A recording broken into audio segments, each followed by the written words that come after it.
पेश खिदमत है आलमी अदब का मशहूर नावल सिद्धार्थ, जिसे जर्मन नावल निगार और शायर हरमन हेसे ने तहरीर किया।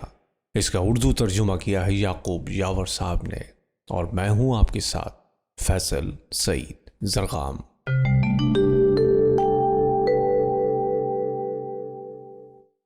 ये नावल सिद्धार्थ जर्मन नावल निगार और शायर हरमन हेसे के शोहरा आफाक नावल का उर्दू तर्जमा है। हरमन हेसे ने अपनी तख्लीकात से सारी दुनिया के जहनों को मुतासिर किया है। इन्हें 1946 में अदब का नोबेल प्राइज़ मिला। इन्होंने मशरक़ी तहज़ीब खुसूसन क़दीम हिंदुस्तानी का बहुत गहराई से मुताला किया। इस सिलसिले में इन्होंने सितंबर 1911 में हिंदुस्तान का सफ़र भी किया और यहाँ काफ़ी अरसे मुक़ीम रहे। सिद्धार्थ हिंदुस्तान के रूहानी और माशी पस मंज़र से उभरता हुआ जहनी इंतशार और कशमकश में मुब्तला एक किरदार है जो तलाश हक़ में सरगर्दां रहकर अपनी मंजिल मकसूद हासिल कर लेता है।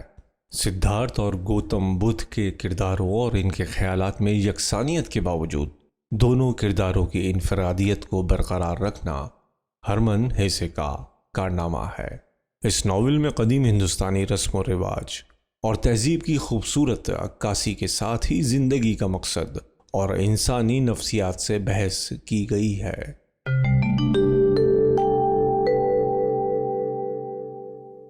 आइए बढ़ते हैं नावल सिद्धार्थ के उर्दू तर्जुमे की जानिब। नावल का तर्जुमा शुरू करने से पहले आपसे दरख्वास्त रहेगी कि आप इसे अपने दोस्तों से शेयर कीजिए। इल्म बांटिए, इल्म बांटने से बढ़ता है।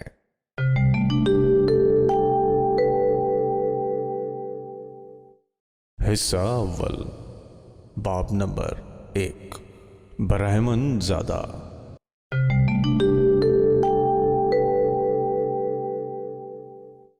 घर में किश्तियों के आसपास नदी के किनारे फैली धूप और इंजीर के दरख्तों के साए में बरहमन ज़ादा सिद्धार्थ अपने दोस्त गोविंदा के साथ नौजवानी की हदें छू रहा था। इसके कंधे नदी में गुस्ल करते हुए, हवन करते हुए आफताब की तमाज़त से संभला गए थे जब सिद्धार्थ की माँ मीठे गीत गाती और बाप आलिमों की महफिल में पिंदो निसा बयान करता।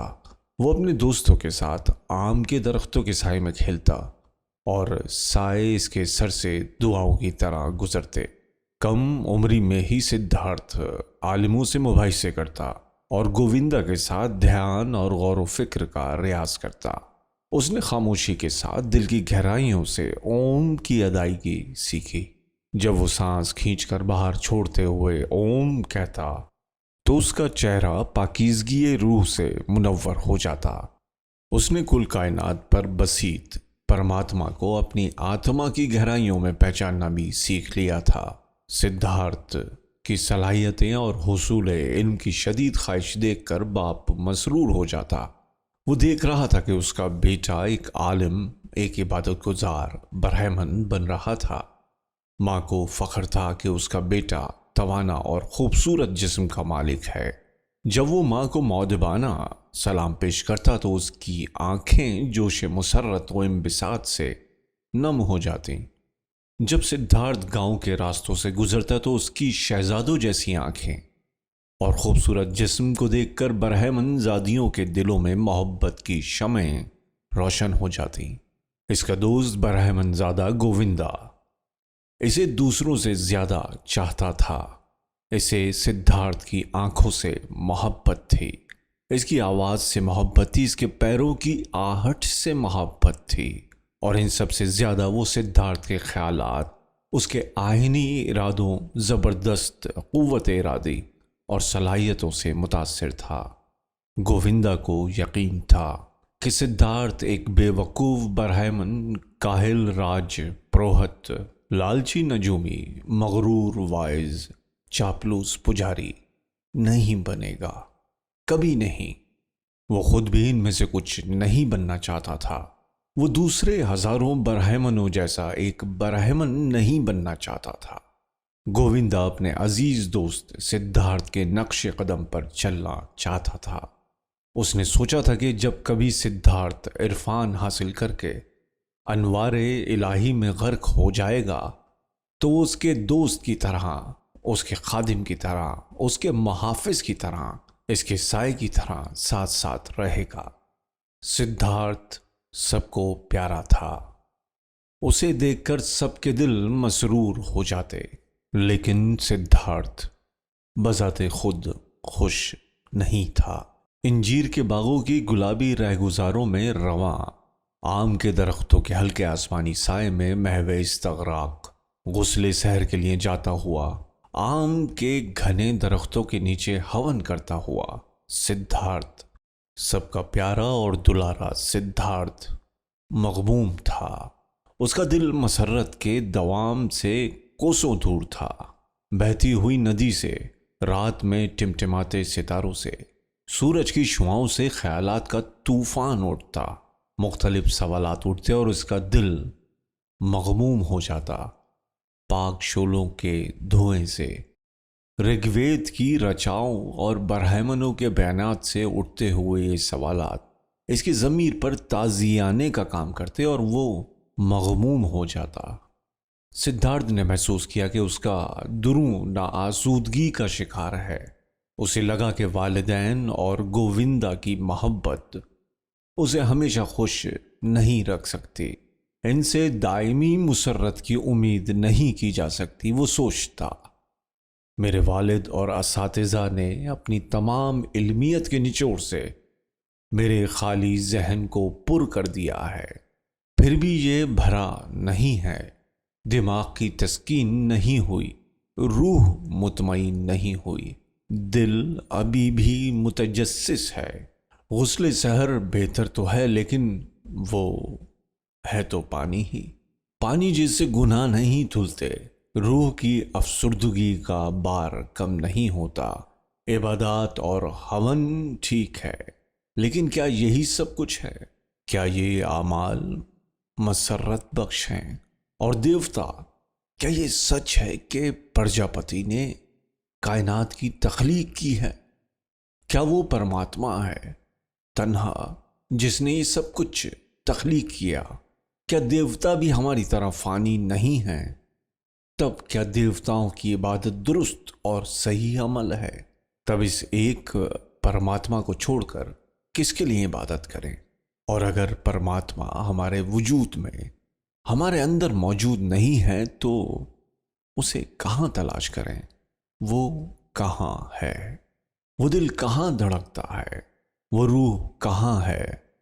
मादा वो नहीं है, फिक्र होश भी नहीं है, तब वो क्या है? क्या आत्मा की तरफ जाने का दूसरा रास्ता हम कहाँ तलाश करें? कोई रास्ता दिखाई नहीं देता, कोई नहीं जानता, न उसका बाप, न उस्ताद, न पंडित, न सहीफे। बरहमनों और उनके मुक़द्दस सहीफों में सारा इल्म पोशीदा है।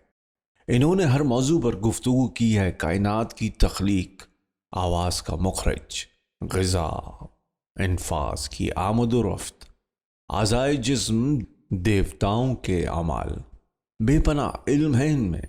लेकिन ये सब आखिर किस काम का, जब वो एक अहम बल्कि अहम तरीन मौजू से नावाकफियत का इजहार करते हैं।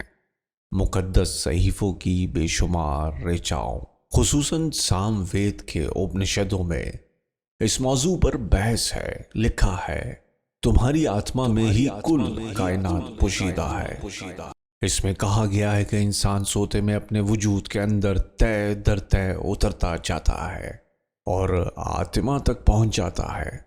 इन रचाओं में बेशुमार गुंजीनाए हाय उलूम पोशीदा हैं। पंडितों का तमाम इल्म इनमें बिखरा हुआ है, ताज़ा, शीरी, दिलकश और साफ ज़बान में। नहीं, इन पंडितों और इनके ख़ानदान के ज़रिए यकजा की गई इस बेश कीमत शय को यूं ही नहीं समझना चाहिए, इससे मुफिर मुनासिब नहीं। लेकिन वो बरहमन, वो पुजारी, वो आलिम कहाँ हैं जो इस संजीदा इल्म को हासिल करने के साथ साथ इसे महसूस भी कर सके, इसे अमली ज़िंदगी में इस्तेमाल कर सके? कहाँ हैं नींद में आत्मा तक पहुंचने वाले वो पंडित जिन्होंने इस इल्म का अपने तखय्युल, अपनी जिंदगी, अपने मन, अपनी गुफ्तगू और अमल में मुजाहिरा किया हो। सिद्धार्थ कई बासलाहियत बरहमनों से वाकिफ था और सबसे ज़्यादा अपने आलिम, मुक़द्दस और बुलंद मर्तबत बाप को जानता था। वो पुरसुकून और मुमताज़ शख्स थे। इनकी ज़िंदगी पाक थी, इनकी गुफ्तगू में होशमंदी थी, दिमाग में खूबसूरत और बुलंद ख्यालात थे। इनके पास बेपनाह इल्म की दौलत थी, मगर क्या इन्हें सुकून और इनबिसात हासिल हुआ? क्या वो भी ख्वाहिशमंद और तिश्ना नहीं हैं? क्या वो अपनी तिश्नगी लिए हुए मुक़द्दस आबशारों की तरफ, इबादत गाहों की तरफ, मुक़द्दस सहीफ़ों की तरफ और बरहमनों से तबादला ख्यालात के लिए नहीं जाते रहते? इन जैसे मासूम इंसान को रोज़ाना गुनाहों को धोने और अपने को पाक करने की क्या ज़रूरत है? पाकीज़गी का कौन सा मखरज है जो इनके दिल में नहीं है? ये मखरज इंसान को अपनी आत्मा में ही तलाश करना चाहिए। भटकाव है, शराब है। सिद्धार्थ मुसलसल इन्हीं ख्यालात में गर्क रहता। यही इसकी तिश्नगी थी, यही इसका दर्द था। वो अक्सर उपनिषद के इन रचाओं को दोहराता, बरहम ही हक है। यकीनन जो इससे वाकिफ है वो दायमी मुसर्रत व इनबिसात की दुनिया में दाखिल होता है। अक्सर सिद्धार्थ को महसूस होता कि वो इस दुनिया के करीब है, लेकिन वो वहाँ तक नहीं पहुँच पाता, अपनी शदीद प्यास बुझा नहीं पाता। जिन आलिमों को वो जानता है और जिनके बयानात से उसे खुशी मिलती है, इनमें से एक भी इस दुनिया में दाखिल नहीं हो सका, अपनी तिश्नगी दूर नहीं कर सका। एक दिन सिद्धार्थ ने अपने दोस्त से कहा, गोविंदा, चलो उस बरगद के दरख्त तक चलें, ध्यान करेंगे। बरगद के दरख्त के नीचे आकर वो एक दूसरे से 20 कदम की दूरी पर आलती पालती मारकर बैठ गए। ओम की अदायगी के लिए ध्यान लगाकर सिद्धार्थ होठों में बुदबुदाया, ओम कमान है, आत्मा तीर है, ब्रह्म कमान का निशाना है। बगैर काहिली की जो इस निशाने पर तीर चलाता है वो बेखौफ हो जाता है। ध्यान का वक्त गुजर जाने के बाद गोविंदा उठा। शाम हो चुकी थी, इबादत का वक्त हो रहा था। उसने सिद्धार्थ को आवाज़ दी, कोई जवाब नहीं मिला। वो गौर व फिक्र में डूबा बैठा था। आंखें दूर किसी निशाने पर लगी थी, उसकी जबान दांतों के दरमियान जरा सी नजर आ रही थी और वो बैठा था गौर व फिक्र में, ओम के तसव्वुर में। तीर की तरह उसकी आत्मा बरहम की तरफ तनी हुई थी। एक बार ऐसा हुआ कि कस्बे में कुछ शरवन आए। वो इधर उधर घूमने वाले शरवन थे, ढलती उम्र के 3 दुबले थके मांदे इंसान। इनके कंधों पर धूल जमी थी और इनसे खून रिस रहा था। और यहाँ सूरज की तमाजत से झुलसते हुए 3 अकेले अजनबी लोग थे, जैसे 3 मरियल सैयार आदमियों की बस्ती में आ गए हों। इनकी चारों तरफ मुर्दा ख्वाहिशात, सख्त इबादत और खुद फरमोशी के साए मंडला रहे थे। उस दिन शाम की इबादत के बाद सिद्धार्थ ने गोविंदा से कहा, कल सिद्धार्थ यहाँ से चल देगा दोस्त, इन शरवनों के साथ। गोविंदा का चेहरा जर्द हो गया। उसने सिद्धार्थ के चेहरे पर उसके आईनी इरादे की झलक देखी, कमान से छूटे हुए तीर की तरह मजबूत। उसे लगा सिद्धार्थ का सफर शुरू हो चुका है, उसने अपने रास्ते का इंतखाब कर लिया है, वो उस पर चल भी रहा है अपने मुकद्दर के साथ। इसका मुकद्दर अपना खेल शुरू कर चुका है। गोविंदा का चेहरा केले की सूखी हुई छाल की तरह बदरंग सा हो गया। कर्बनाक आवाज में उसने पूछा, क्या तुम्हारे वालिदैन मान जाएंगे? सिद्धार्थ ने जैसे ख्वाब से बेदार होकर उसकी तरफ देखा। गोविंदा के दिल में छुपी बेचैनी उसने महसूस कर ली। छोड़ो, इस पर बहस करना फजूल है, उसने आहिस्ता से कहा। कल सुबह से मेरा सन्यास शुरू हो जाएगा। सिद्धार्थ अपने घर गया, जहां उसका बाप चटाई पर बैठा। वो उनके पीछे जाकर खड़ा हो गया। कुछ देर बाद बाप को उसकी मौजूदगी का एहसास हुआ तो उसने पीछे देखा। तुम कुछ कहना है? सिद्धार्थ ने कहा, आपकी इजाज़त से मैं कल से घर छोड़कर सन्यासियों के साथ जाना चाहता हूँ शरवण बनने के लिए। मुझे यकीन है मेरा बाप मेरे लिए रुकावट नहीं बनेगा। ब्राह्मण खामोश हो गया। काफ़ी देर तक खामोश रहा। सितारे छोटी सी खिड़की के पीछे अपने जाविये तब्दील करते रहे। सिद्धार्थ, उसका बेटा, खामोश खड़ा रहा, दस्त बस्ता, गैर मुतहर्रिक। बाप भी गुमसुम बैठा रहा। सितारे अपना सफ़र तय करते रहे। बिलाखिर खामोशी का तिलिस्म टूटा। बाप ने कहा, तल्ख ज़बान ब्राह्मणों को ज़ेब नहीं देती, लेकिन तुम्हारे इस फैसले से मैं खुश नहीं हूँ और तुम्हारे मुंह से आइंदा ये बात सुनना भी पसंद नहीं करूँगा। फिर वो आहिस्ता से खड़ा हुआ। सिद्धार्थ पहले की माने चुपचाप खड़ा रहा, दस्त बस्ता। खड़े क्यों हो? बाप ने कहा। आप जानते हैं, सिद्धार्थ ने जवाब दिया। अफसुर्दा बाप कमरे से बाहर निकला और जाकर चारपाई पर लेट गया। रात का एक पहर गुजरा, नींद नहीं आई तो उठ बैठा। परेशान इधर उधर चहलकदमी करता रहा। घर के बाहर खिड़की पर नजर पड़ी। सिद्धार्थ अब भी वहीं खड़ा था, गैर मुतहर्रिक, दस्त बस्ता। उसका जर्द लिबास झिलमिला रहा था। दुखी बाप बिस्तर पर लौट आया। दूसरा पहर बीता, फिर भी आंखों में नींद नहीं थी। वो दोबारा उठा, चहलकदमी करता हुआ घर से बाहर आया। देखा चांद निकल आया है। खिड़की से झांका। सिद्धार्थ दस्त बस्ता, गैर मुतहर्रिक, वैसे ही खड़ा था। चांदनी उसकी ओरियां पिंडलियों पर मुनाकिस हो रही थी। दुखी दिल से वो फिर बिस्तर पर लेट गया। एक पहर और गुजरा, फिर दो बीत गए। इस तरह वो उठता रहा। खिड़की से सिद्धार्थ को चांदनी में सितारों की मध्यम रोशनी में मुंजमद खड़े देखता रहा। पहर के बाद पहर गुजरते रहे। वो चुपचाप लौटता रहा। कमरे से उसकी आंखें सिद्धार्थ को मुस्तकिल खड़ा देखती रहीं। उसका दिल गुस्से, फिक्र, खौफ और दर्द से भर गया। रात के आखिरी लम्हात में सुबह से कुछ कबल बाप फिर लौटा। कमरे में पहुंचा। उसने बेटे को खड़े देखा। सिद्धार्थ उसे अपने से बुलंद और अजनबी महसूस हो रहा था। उसने पूछा, तुम खड़े क्यों हो सिद्धार्थ? आप जानते हैं, दिन दोपहर शाम ऐसे ही खड़े रहोगे? हाँ। थक जाओगे? थक जाऊंगा। तुम्हें नींद आ जाएगी सिद्धार्थ। मुझे नींद नहीं आएगी। मर जाओगे? मर जाऊंगा। तुम्हें मौत कबूल है, लेकिन बाप का हुक्म नहीं। सिद्धार्थ ने हमेशा अपने बाप का हुक्म माना है। तुम अपना ख्याल छोड़ रहे हो। सिद्धार्थ तो वही करेगा जो उसका बाप कहेगा। तब आफताब की पहली नर्मो नाजुक किरण चुपके से कमरे में घुस आई। ब्राह्मण ने देखा सिद्धार्थ के पैरों में लर्जिश हुई, लेकिन उसका चेहरा पुरसुकून था। आंखें कहीं दूर लगी थी।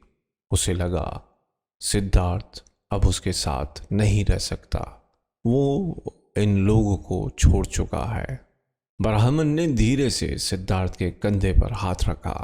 सिद्धार्थ, तुम जंगल जाकर सन्यास लेना चाहते हो? ठीक है, अगर तुम तलाश हक में कामयाब हो जाओ तो लौट कर मुझे भी बताना। यह ख्याल तर्क कर दो तो भी लौट कर आना। मुझे अपना शागिर्द बना लेना। फिर हम साथ साथ देवताओं की इबादत करेंगे। जाओ जाओ, अपनी माँ को अलविदा कहो। मेरे गुस्ले सहर का वक्त हो गया है। बाप ने बेटे के कंधे से हाथ उठाया और बाहर चला गया। सिद्धार्थ ने चलने की कोशिश की। पैर लड़खड़ा गए। खुद को संभाल कर उसने बाप के लिए सर झुकाया और माँ से विदा लेने चल दिया। सुबह थके कदमों से सिद्धार्थ ने नींद में डूबे गांव को पार किया। आखिरी मकान से दबे पांव एक साया उभरा और इसके पास आ गया। ये गोविंदा था। तुम आ गए? सिद्धार्थ मुस्कुराया। हाँ, गोविंदा ने कहा।